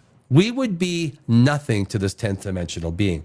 I've even done videos on 5 arguments for God, 5 arguments against God. I've done the God helmet, why people see, the certain ways that you can see God or why people see God scientifically. I've done a lot. I'm not opposed. I like the other side of every argument, right? So the idea of a God,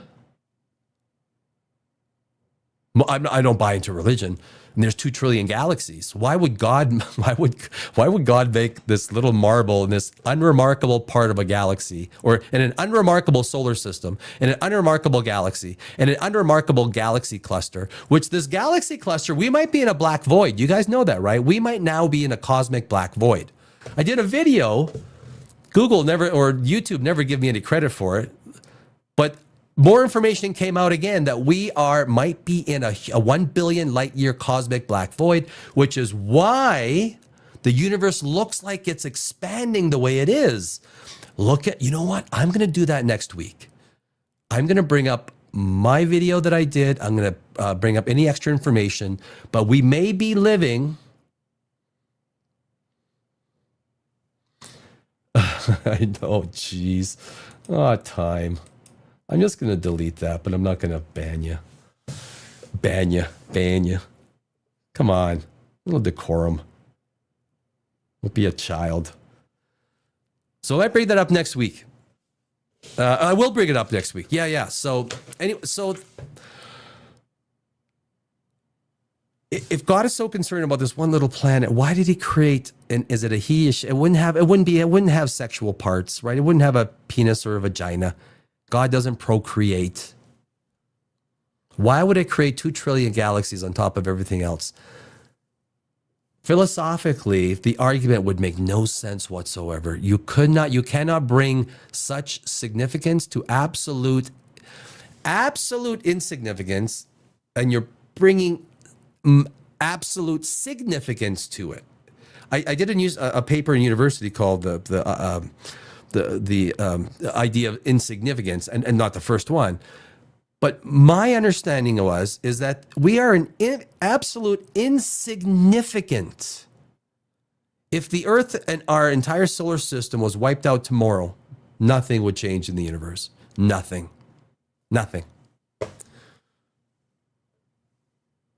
But we'd like to paint ourselves, especially through religious doctrine, that we are infinitely significant, when our entire eradication would be insignificant to the universe. It's a hard thing to rationalize and to make sense of, because it doesn't make sense. I mean, I don't know what everyone else's beliefs are. I'm a science guy, right? I mean, so if you're a science person, you're gonna if you believe in science, this is the place for you. It's all about not having supernatural. That's why it's a godless universe. No, I'm agnostic. I hold out the opportunity that God might exist in some weird incantation, not the one that someone 2,000 years ago brought up based on 14 other messiahs before him that all had the same traits, right? All messiahs going back 6,000 years all had the same traits, right? Virgin mother, yada, yada, yada. They all had the same traits. Insignificant is an opinion. Well, I guess, sure. I have to have an opinion. I mean, I'm a human being. I mean, otherwise, no one says anything, right? But there are things that are said that are matter of fact, But yeah, that was a philosophical class. Philosophy is math with words. In my years that I took in philosophy and English, I'm a screenwriter too. So I've won many awards in screenwriting, and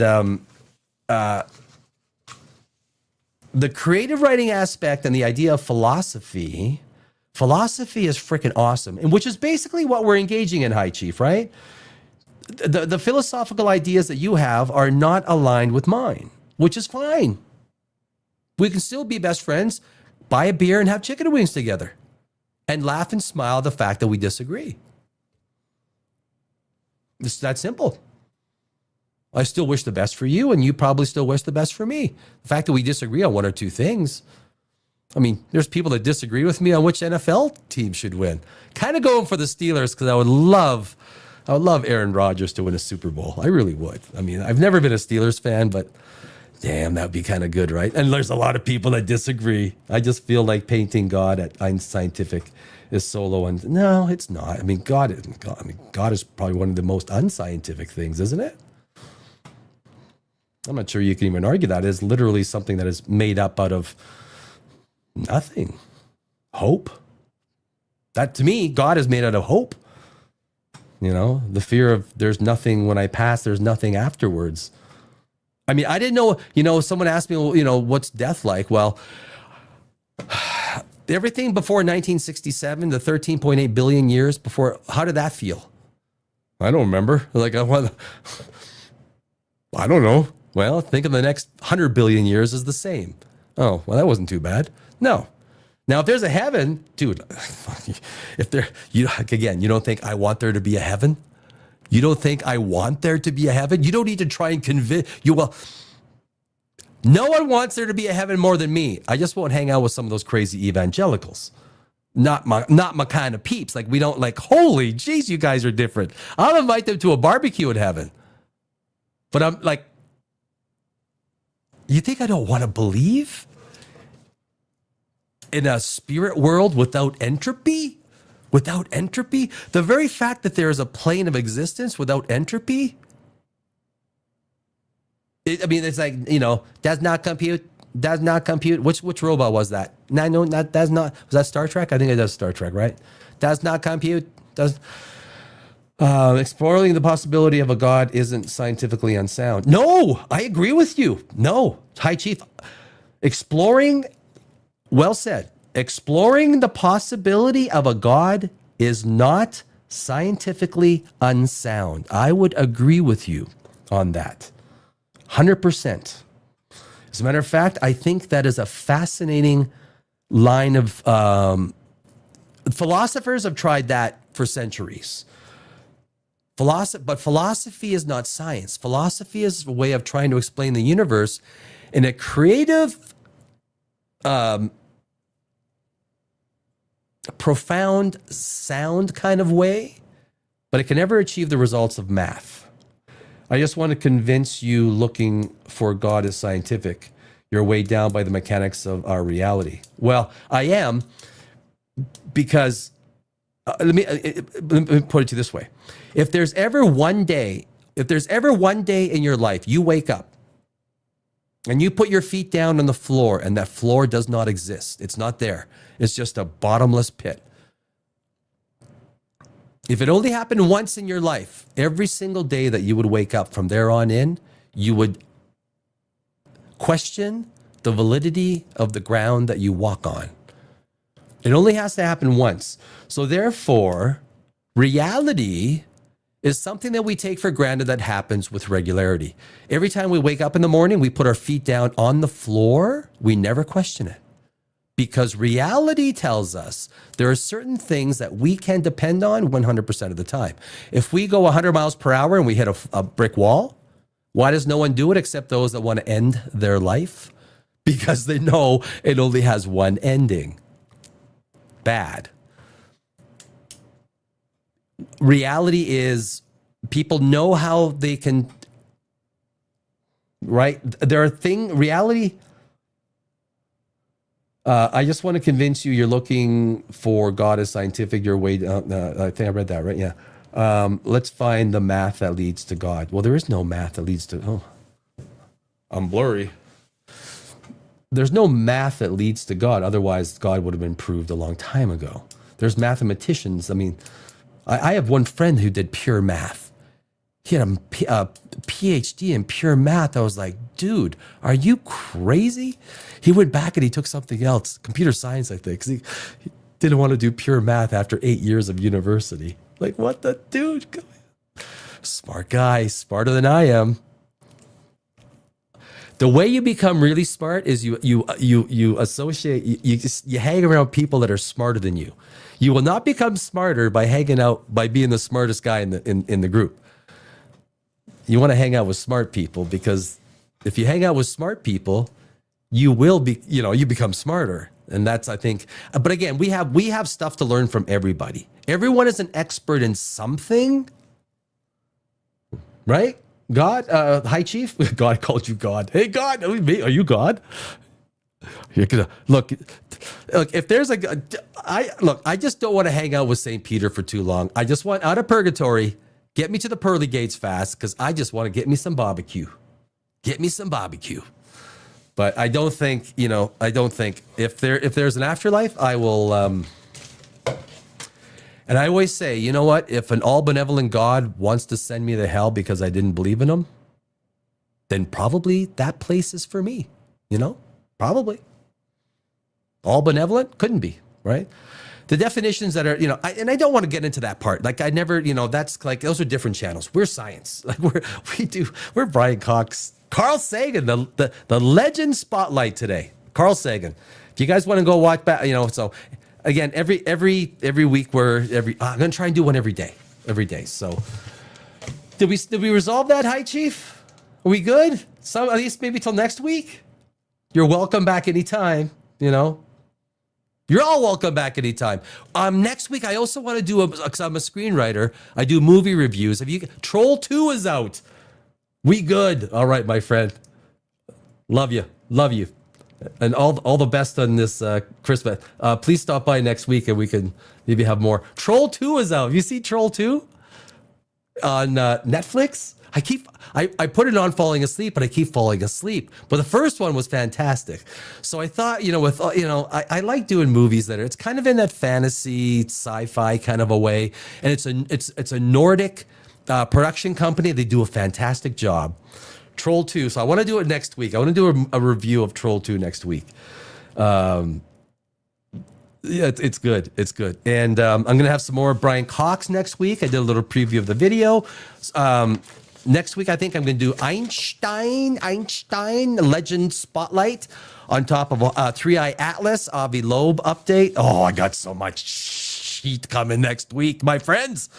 I am glad that you spent some time with me on A Godless Universe, because it's, look, if we're not having fun trying to calm down the nerves in a world that is messed up, screwed up, I don't know what we're doing then. But I do thank you for your company. It's much appreciated. Like and subscribe. My name is Danny Alex, and I will see you next week. Cheers, my friends. Thank you.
Do it live!